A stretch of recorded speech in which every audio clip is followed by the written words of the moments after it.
Hello everyone, Vickieverlie here. Today we're going to take a look at the first of the eclipse charts of 2023, and this is going to take place on April 20th of 2023, 12:12 a.m. Eastern, but times will vary.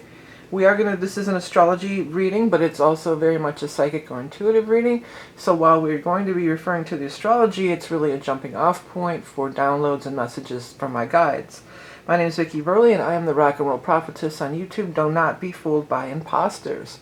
All right, let's get into it. Here it is. It's at 29 degrees of Aries. 2950. And this is the second. We already had an Aries new moon way back like a month ago, and then we're going to have a second one. Of course, the first one was like at 01, and this one is at 29 degrees, so it's at the very beginning, and this is the very end.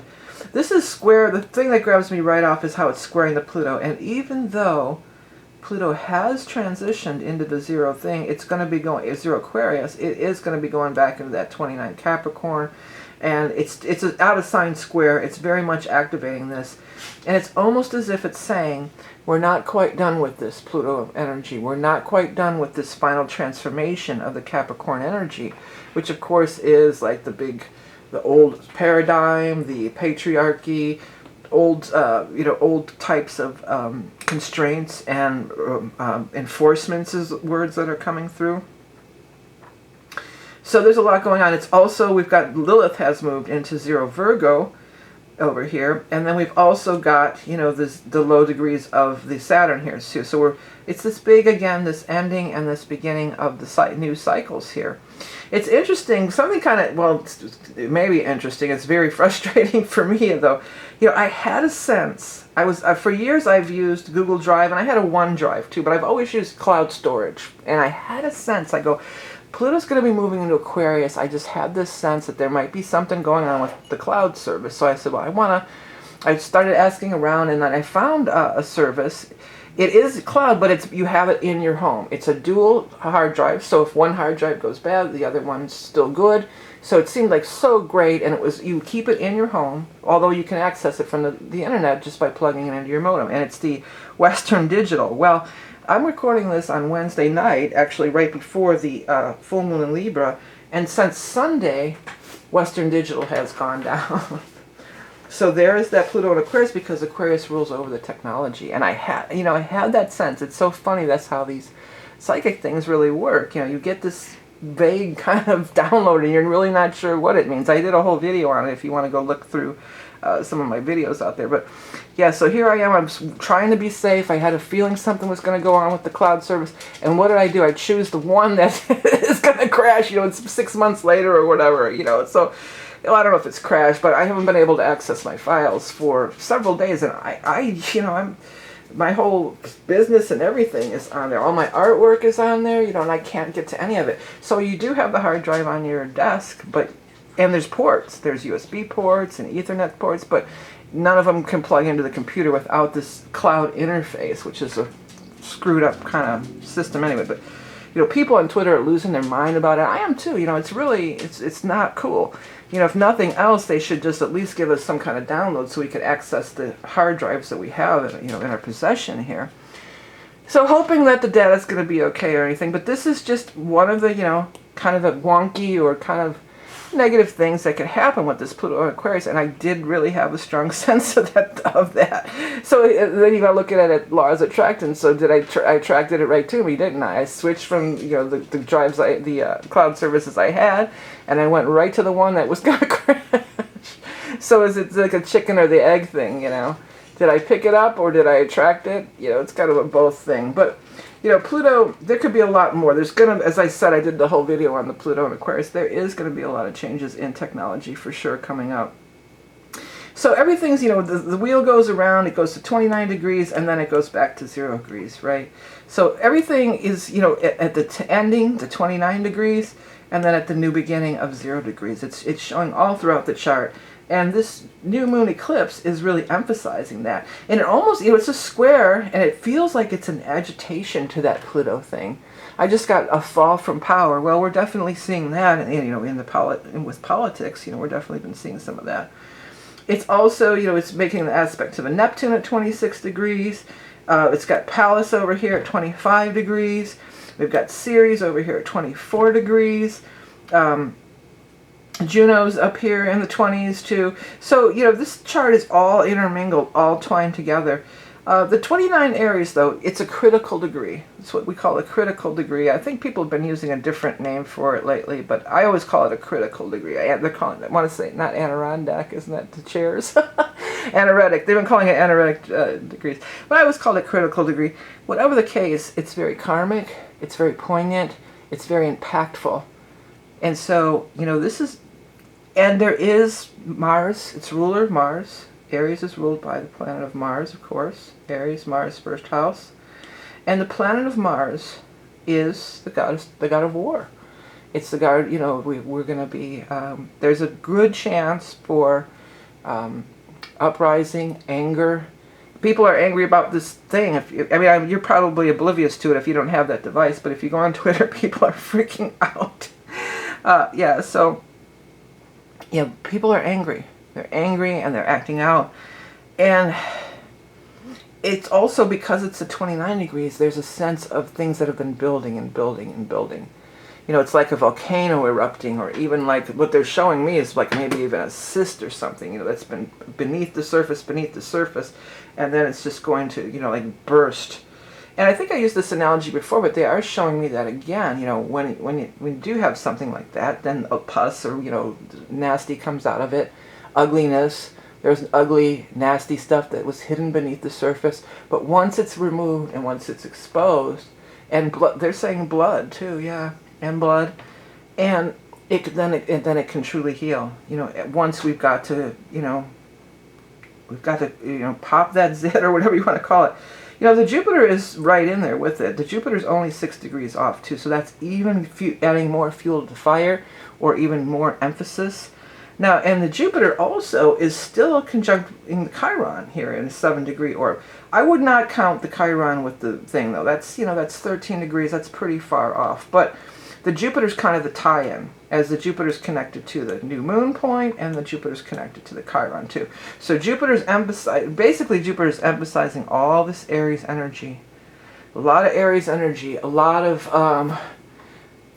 you know, impatience is another thing that I'm really picking up from it. Like a lot of impatience, a lot of I want action now. I don't want to wait around. I've waited for so long and I'm not waiting anymore. I want to see changes. Or, you know, it could be that way where there's people, there's a lot of frustration, and there is this sense of people, you know, getting upset, angry, riled up, you know.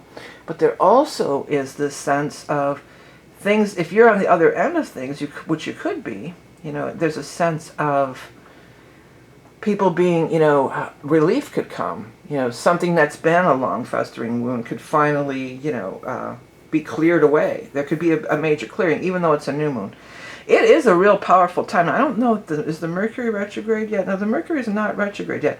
This is a very powerful time of creation, though. It really is. And especially because we've got this Jupiter involved here. So, like, it's almost like last chance. You know, it's just like there's something you've been wanting to start, there's something you've been wanting to do. It's kind of last chance. It's last chance on a lot of things, I think. A lot of things. What the guides just came through with is it's a last chance to make things right. I'm hearing that song. I was just listening to this too. It's not last chance, it's the last time. It's Utopia, Todd Rundgren and Utopia, the live version. I think it's even part of a medley. It's the last time. Do, do, do, do, do, do, do. It's the last time. Something like a lot of harmonies, but the guides are saying last chance, but then I'm hearing that song. So then I just heard last chance for romance. Hey, Mars is the planet of sexual attraction too. You know, Venus and Mars, those are beloved planets. So could be last chance for romance for some people out there, if that's something if it were, I would say if there is some kind of big romantic thing that's brewing, or if this happens to fall on your own natal Venus Mars, or in your 5th or 7th, you know, some of these love houses, you know, it would be very passionate. I'm sure of that, because you know, the Mars at this 29 degrees with the Jupiter, you know, Mars is, you know, that's the planet and the sign. Aries is the sign and Mars is the planet of passion. Because in the Venus-Mars equation, everybody knows Venus and Mars are your love planets. The Venus is more of the heart. It's more of the love energy, and the Mars is more of just like the sex and the passion, you know. So that's really emphasized. Now, passion doesn't have to be only about sex. You know, people are passionate, many people are passionate about quite a few things. And I hope that we've got to, you know, I hope that we should put some light on this, but that this could be like warlike behavior and violence or uprisings. Hopefully not. I keep noticing that it's trining this part of fortune here at 25 degrees of Sag, which is near the galactic center. I think 26 degrees of Sag is the galactic center. And then it's doing a grand trine with Lilith here. Because Lilith, even though Lilith's gone 0 Virgo, it's still like really close to this 29 Leo here. Same thing with the Pluto, you know, it's 0, but it's an out of sign, you know, aspect here. So there's this grand trine in fire. So it involves Jupiter, which is the planet of luck and good fortune. It involves the part of fortune, which is a symbol of luck and good fortune. And then it involves Lilith. Lilith, you know, she, you know, gets a raw deal a lot of times, the vengeful woman or whatever. She was the empowered woman. She was very much ahead of her time. And, you know, it reminds me of the Aquarian energy in some ways because, you know, she just, really all she wanted was the equality. She wanted equality for her and her. She wasn't trying to be dominant over Adam or anybody else. She just wanted a fair shake, you know. So there could be like uprisings, you know, about this not getting a fair shake. And it's gone, you know, I'm mad as hell and I'm not going to take it anymore. That movie where they throwing their TVs out the window or something like that. Yeah, but there is an element of that. I'm mad as hell and I'm not going to take it anymore. I had another thought about Pluto. Oh, there was this thing I happened to see on one of those shows. I can't even think of what it was. But anyways, they were talking about there is a big uprising, back to Pluto here, there is a big uprising going on in France apparently, because they're raising the retirement age from 62 to 65, I believe, or something like that. But interestingly enough, one of the big things, and a lot of people have talked about it, and I talked about it in my Pluto in Aquarius video, the last time that we had Pluto in Aquarius, there was the storming of the Bastille and the American Revolution. So there is a lot of turmoil here in the States, and there is some turmoil going on over in France again. So I thought that was really, you know, kind of interesting, right? History kind of repeating itself. There's a lot of stuff in Taurus here, and these nodes are coming down and getting ready to make some moves here. So let's look at all this Taurus stuff here. So we've got Vesta, the North Node, together. And of course, the North Node always opposes the South Node. And then we've got a Mercury-Uranus conjunction. That's really interesting because Uranus is the higher octave of Mercury. So they both have somewhat of a similar energy. They're very much both about communication. Uranus is also the ruler of Aquarius, where Pluto is here too. So they're joined together. We can see, the guides just came through with, we could see beyond the veil. We could see beyond the veil of illusions. When I think of that, I think of Neptune. But we could see beyond the veil of illusions at what we've been programmed in, what our story. We could step outside of our story, step outside of it. So if we've been chasing our tail round and round and round with our mental mind of this same story, I'm hearing that same old story, same old song and dance, my friend. That's an old Aerosmith tune. Dun, dun, dun. I can't think of any of the other lyrics that goes to it, but yeah, we've been in the same old story, the same old song and dance, and then Uranus can pull us out of it, because sometimes we can't see the forest for the trees. You know, that's something we, especially in the Mercury, that can get caught in this never-ending hamster wheel, this never-ending, you know, this keeping going round and round and round. And in reality, outside of this circle that we've established, or this train of thought, or this mindset, there's all kinds of things going on outside of this, but we'll never see it. It's like the dog chasing the tail, you know. It's just running around and around. And Uranus is saying, hey, Mercury, you know, let's slow down here. Let's open up to some higher thoughts. Let's open up to some different ways of thinking. Let's having this, they're talking about, the guys are coming through with some grand realizations. So some grand realizations could be had at this, you know, at this time. Again, that's very, very powerful. The Mercury and Uranus being together. Now, in the sign of Taurus, it almost lends itself to a little bit of sluggishness, or you could say, you know, a little bit of heaviness. But looking at it from the bright side, because there's always a positive and negative, there could definitely be, getting unstuck about that. That's one thing, because Taurian energy, fixed energy, can be very stuck, very stubborn like the bull. We all know, we've all heard that, right? Even if you don't know anything about astrology, we know that's an old, stubborn like the mule is what came through, but it's also a bull is known for being stubborn. But the other side of it too is there could be some really practical implications or things that can be implemented through these flashes of brilliance, which is really what the Mercury Uranus could be, flashes of brilliance. And then Taurus has the foundation, or maybe even the money or the financing, because Taurus second house rules over the money, to bring it into the 3D reality. So it's not just some fleeting thought or some idea that just comes and goes. You're giving me another song now. It comes and it goes. The Fire Down Below. So there's that sexy stuff coming up again. Yeah, it says Fire Down Below. Bob Seger was just coming through. Something about it comes and it goes. I think that's the song. One thing in common, they got the fire down below. Yes, Saturn is making aspects to the nodes pretty dead on too. We got to take a look at this. So here's our Saturn. It's all the way up to 4 degrees already. Pluto's just hanging there. They both change signs within like a week or so of each other. Saturn's moving on. It's going to I know that it's going to get up to 7 degrees and then it's going to go retrograde again. But Pluto's just never going to get past 0. I don't think. It might get to 1 degree and then it's going to go retrograde. So Pluto's kind of just hanging over here. But Saturn's making some moves. Saturn's, solidly in the sign of Pisces now. And it's absolutely making a trine to the south node. I may have mentioned this in another reading, but the nodes are karmic and so is Saturn. So there is this element of these karmic things coming up. I'm feeling like I keep hearing grand realizations. Grand realizations. And sometimes when you get these downloads and you get these grand realizations, that sometimes it's the first act is anger.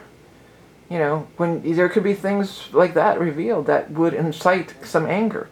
Like, somebody who you always thought was your friend, and here you find out they're talking behind your back, things like that, and you're human, your first reaction is feeling betrayed and feeling angry.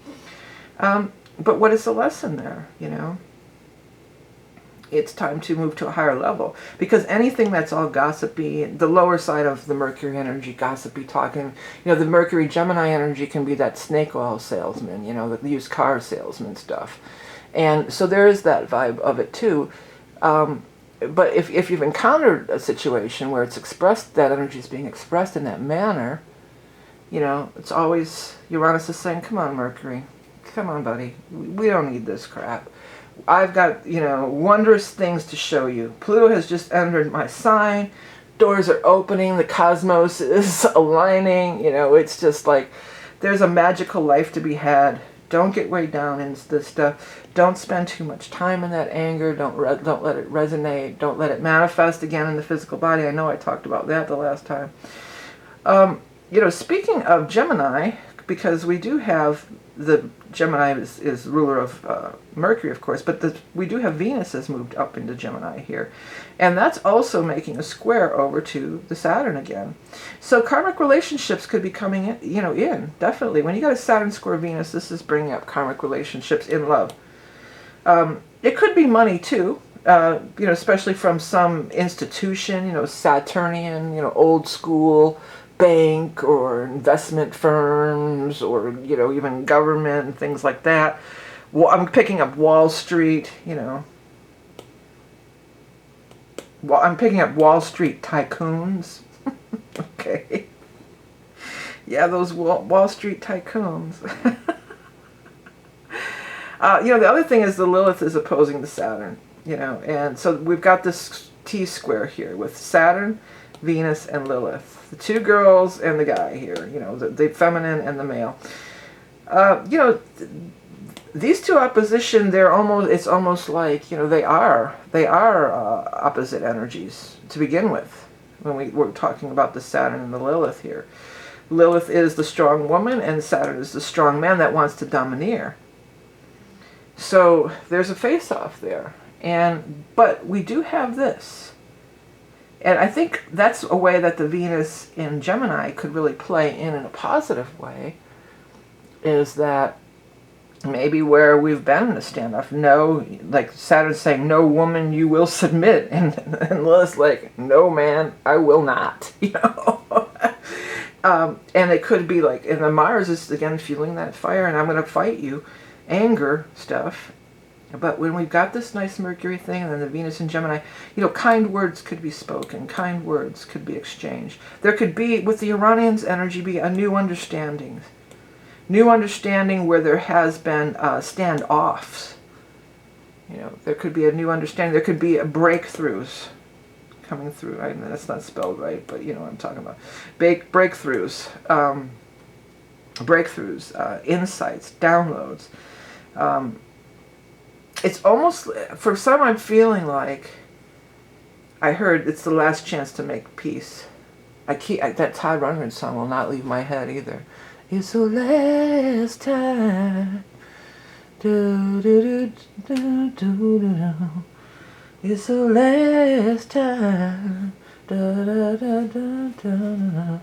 I don't know. I can't think of any of the other lyrics. I do have my other tablet here. Maybe I could quickly try to find some of those lyrics. I used to do that in these readings. Because often, you know, there are other, you know, when the songs come through, often there's meaning in the lyrics. It's not just, I'm just singing for no reason, you know.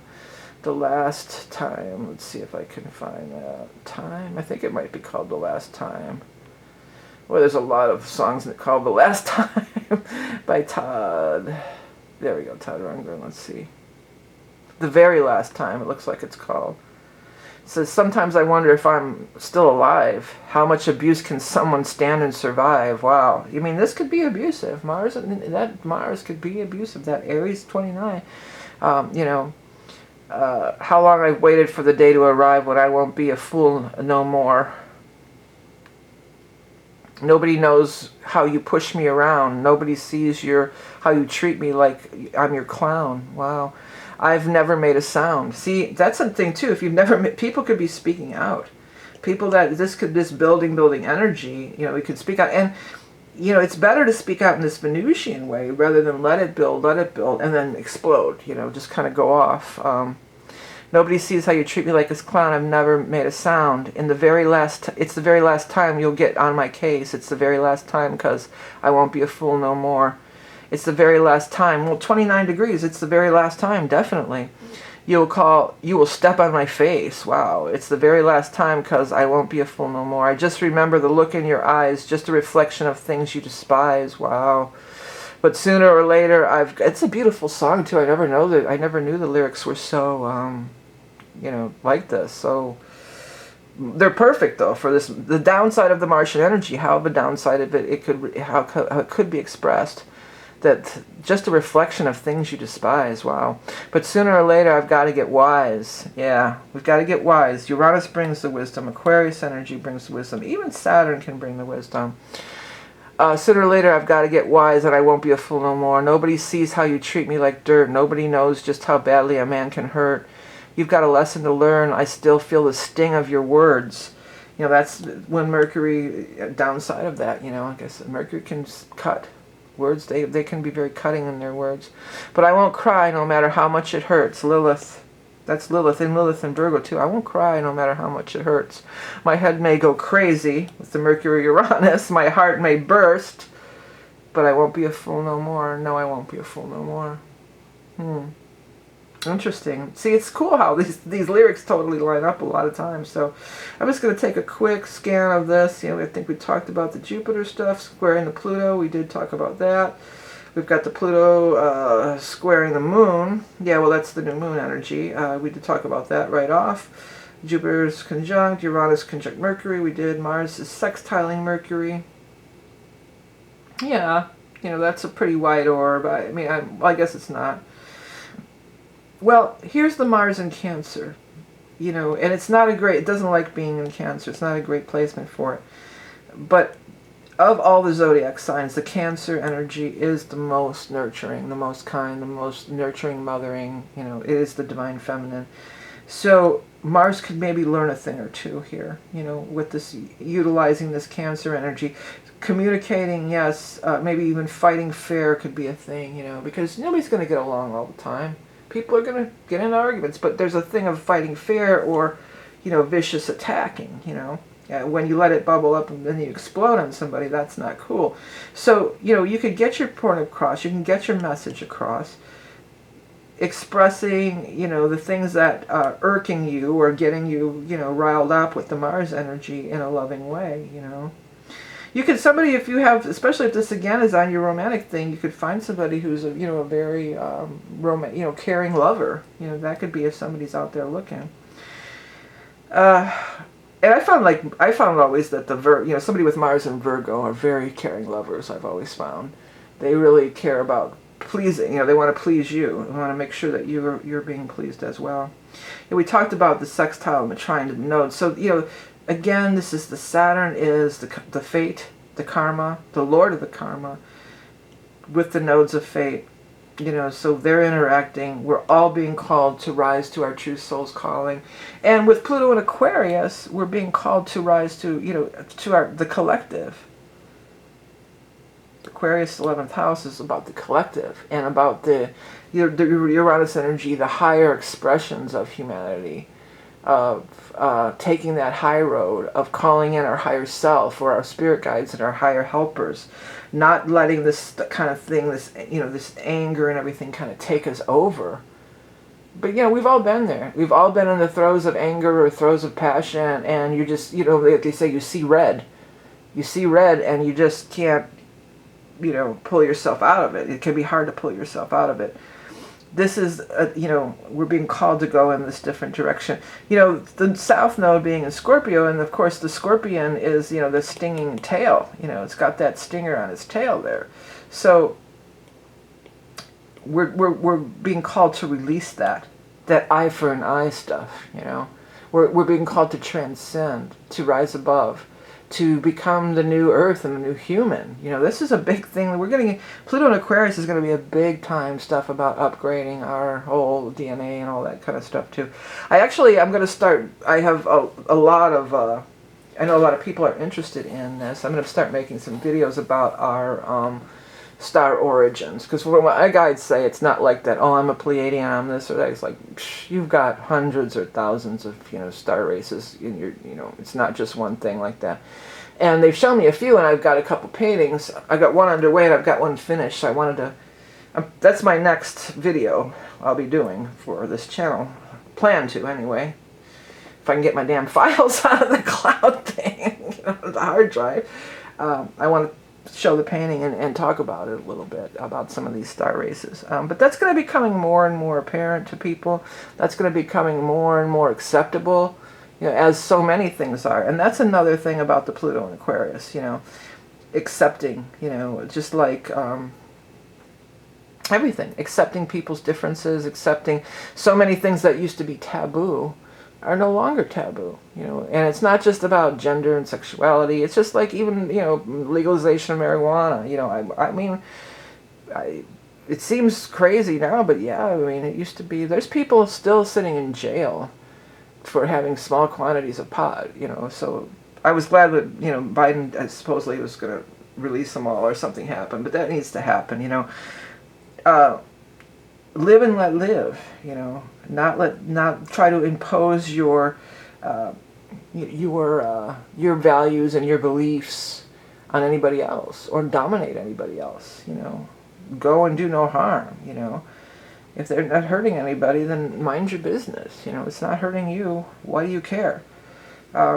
So there could be a lot of that. I wouldn't be surprised if there's like some kind of protests going on or some kind of uprisings going on. I'm sure with this square, because I think really Sagittarius is deemed the internet and social media, but I really think of Aquarius and 11th house as, you know, internet and social media. You know, I'm sure there's going to be a lot of people, you know, firing at each other as if, you know, it's so prevalent already, but I could see that really escalating to, you know, Twitter and these different platforms, and even Facebook anymore. It's just so many people just bitching and, you know, fighting all the time. So I could see that possibly, you know, escalating. As always, with Aries energy, as always, you always want to, you know, you always want to go for the high road. So you can discharge, especially in Aries, because it's a physical body thing, discharge that energy through sexuality. Great way to burn up that energy. Through just physical activity, you know, like I always would go out in my garden, you know, and if you're in the Northern Hemisphere, it's a good time to get out that garden and start, you know, digging up those weeds and that, and it also will ground you in the earth and discharge all those positive or negative ions, whatever it is. There's something about it's, you know, getting that your hands in the earth with all this Taurus energy. You know, there's a lot of ways to just to discharge it, or clean your house. You know, that's something. A lot of times when I'm pissed off, that's what I'll do. I'll just start cleaning my house, ferociously cleaning my house, or, you know, I like do work. You know, when I feel a welling up of anger, you know, I use it for fuel to get things done that I need to get done, whether it's out in the yard or in the house or whatever, so that it doesn't, you know, you want to discharge it, you know, burn it up, use it up, so that it doesn't manifest in a negative way, or you don't say things possibly that you can't take back, even, you know, say hurtful words that you can't take back. So it's a powerful time. The guides just came through with a storm may be brewing. I mean, there's been storms in the United States, bad tornadoes and all kinds of really, you know, crazy weather. I don't know if that has to do with Saturn going into Pisces here, you know, because Pisces rules all the rain and everything. But at any rate, you know, it's like there's a storm brewing energetically, there's a storm brewing in the atmosphere. And if you can keep your head while those around you are losing theirs, you know, be that port in the storm, be that calm presence. Find a way to transmute the energy rather than let it pull you down or get caught up in it. Because this looks, I mean, when I see this just, right away I'm like, ooh, ooh. I'm looking at all this stuff like, ooh, geez. You can get a lot done, you can get a lot accomplished. It is a powerful time to start something new, to launch something new with the Jupiter conjunct this full new moon eclipse, especially if you have something in these high degrees, you know, 23, 29, if you have something there that's, you know, or if it's, happens to be like in your 10th house, your 2nd house, you're going to launch some kind of career, money thing, 9th house for publishing. So you can use that energy, you can get a lot done, it can be very powerful, but be careful what you're sending out there, you know. I'm seeing like arrows, you know, words hurt, arrows can hurt. Just keep it in mind that it is the eclipse, and if things are getting out of hand, maybe it's time to just step away, or, you know, use the energy in a different way, use the energy appropriately. Okay, everybody. Well, hey, this has been really nice hanging out with everybody. I do this for every new and full moon, and I also do the monthly tarot scopes for YouTube. I also do a mid-month tarot update for my Patreon subscribers, so if you're interested in that, you can find out about that. Or if you just like to support me, you can support for small amounts, $1, $2 or something. It all adds up, and it's all very much appreciated for, you know, the free videos that I do on YouTube, as well as, you know, or support me with my art and music endeavors and all that kind of stuff. So thank you for all those who do. Thank you to all those who like, subscribe, and share my videos. I do appreciate you oh so much. I'm not offering any special readings at this moment, but there is still readings available. I have, in astrology, I just have the psychic soul reading, or soulmate reading, that looks at your past life. But I do have, you know, 1 and 2 regular psychic readings where I briefly look at your planetary placements in the ephemeris, and then it's more of a psychic tarot reading, so I do have those available. So if you want to book a reading, you can go only to vickieverlie.com, my website. That is where you can find the information about booking my readings, and you'll find all the links below to everything that I offer. Again, I appreciate everybody who supports me in the many ways that you do. Remember that you are love and beauty incarnate. It's a powerful season coming up. The very first of the new eclipse seasons that are going to be happening now in Aries and Libra. It's another big shift that's occurring. So we're having a lot of big shifts. It may feel unsteady at times. It may feel like you don't have your feet on the ground.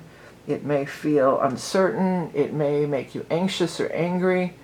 But just know that that's all part of it. You know, it's death and rebirth. We're all signed up for it on a soul level. And we're all here just doing the best we can, right? Okay, everybody, have the best new moon eclipse, and we'll talk again soon.